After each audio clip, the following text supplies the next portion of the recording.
ముసుగు అంటూ వాటాలను కానుగ్గా ఇవ్వడంపై జగన్ భారతీయులు విభేదించట్లేదు.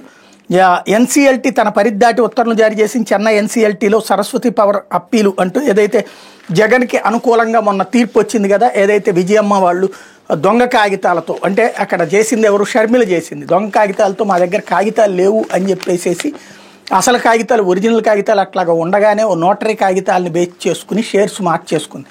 జగన్ ఇద్దామనుకున్నది షర్మిలకి ఆఫ్టర్ డిస్ప్యూట్స్, అంటే కోర్టులో ఉన్నటువంటి వివాదాలు పరిష్కారం అయ్యాక. ఈలోపుగా ఆ షేర్లు తల్లి పేరుతో పెట్టాడు.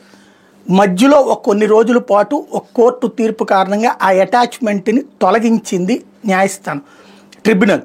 వెంటనే వాటిని తన వైపుకి వాల్చేసుకుంది. వాస్తవంగా అది మళ్ళీ అప్పీల్ ఛాన్స్ ఉంది. దాంట్లో తేడా వస్తే జగన్ని అరెస్ట్ చేసి బొక్కలో దోస్తారు. ఎందుకు, ఈలోపు అమ్మేసినందుకు గాను.